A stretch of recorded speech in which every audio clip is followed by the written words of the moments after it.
The Richest Man in Portugal, The Magic of the Fishing Cliff. The year is 1873. Europe is undergoing a terrible economic time, and Portugal is no exception. People go hungry. Families look at America as their last hope for a better life.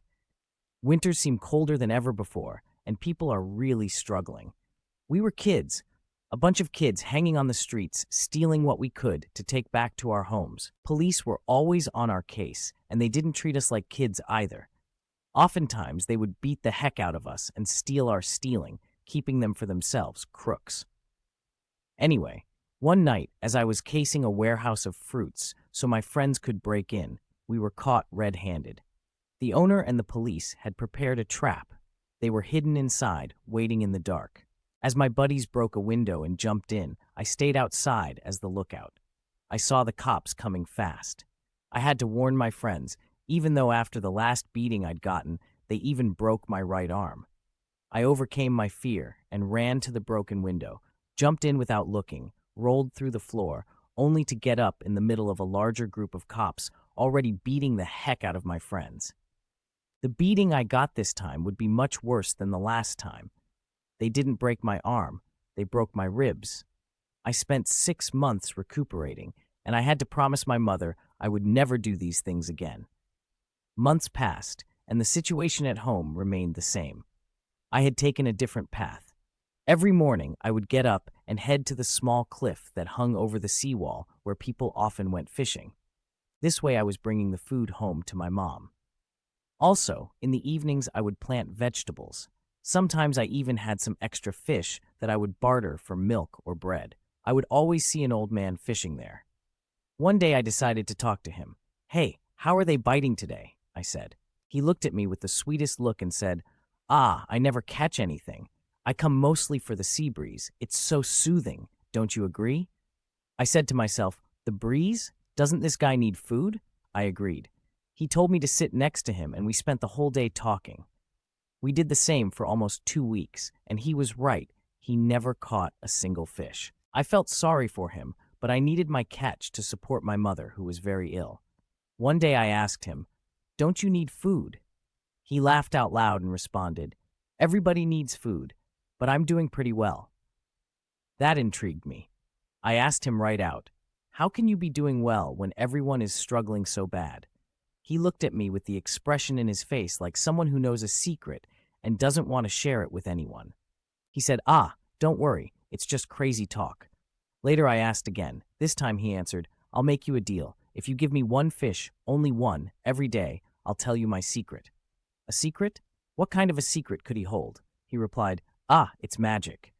"It sounds crazy, but I'll do it," and we shook hands on it. The next day, I gave him a fish. The next day, he showed up with 2 buckets and 1 cup and 1 spoon. At the end of the day, he asked me to fill 1 bucket with water, so I did. And let me tell you, every time I had to get some water, I had to climb down the wall to the sea and back up to the cliff. I said, "There's your water." He said, "Okay, take 1 cup of water and pour it into the empty bucket," so I did. Then he said with a smile on his face, "Okay, so now take a spoonful and pour it on the ground." I did, and he asked me again, "Do you see it?" And I saw nothing. He made me repeat the same thing over and over and over for more than a week, and there was no magic. This old fool had me going for over a week now, in a sense stealing my fish. I got furious when he couldn't stop laughing at me. I thought he had taken me for a ride. I grabbed a branch from a nearby tree and started beating him over. He couldn't stop laughing. I demanded an explanation. He said, "It's simple.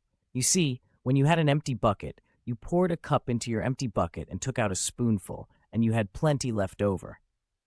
You did this again and again until you had a full bucket minus a few spoonfuls you had taken out, and you still didn't see it." He laughed again. "The secret lays in taking out a lot less than you bring in. Whether it's a cup or a bucket or a bag or sack of money, the secret is always the same. You must spend less than you bring in." I got furious. "Yeah, well, everybody knows that," I shouted. "You promised me magic. Where is the magic in that?" He stopped laughing and said, "The magic will come to you in due time because you now know the secret. The magic will come to you in due time." I turned around and left frustrated and upset at myself for being so gullible. He never came back. I felt somewhat guilty. I didn't know if the beating I gave him had badly hurt him or what. Time went by. My mother passed away, and I was able to travel to America as a stowaway on a merchant ship. In America, things weren't any better than in Portugal. I learned the language and started selling anything I could on the streets of New York. I would buy cheap and sell at a profit. I would never spend more than I brought in. I did this consistently, and my finances began to take off. One day, after I had become a successful entrepreneur, years had passed, and I realized I was putting a cup into my bucket and taking out a spoonful. While I was sunk into these thoughts, I looked across the street from my successful store, and I saw a familiar face. I ran outside, and there at the other side of the road, an old man was staring at me, smiling, and with the sweetest look on his face, waving at me. I rushed across the road, but got cut off by a vehicle and momentarily lost sight of the old man. When I looked again, there was no one there. Certainly, it couldn't have been the old man from the fishing cliff. Too many years had passed. That night, while laying in bed in my luxury bedroom, tears came down my face. I understood. The magic was putting the secret into practice. The magic was starting to spend less than I was making. I had finally seen the magic. I returned to Portugal looking for the old man, but no one had ever heard of this old man ever. I later became the richest man in Portugal. And today at 68, I still frequent the fishing cliff in the hope to catch a last glance of the old man. I just wanted to tell him I had seen the magic, although I have a feeling he already knows.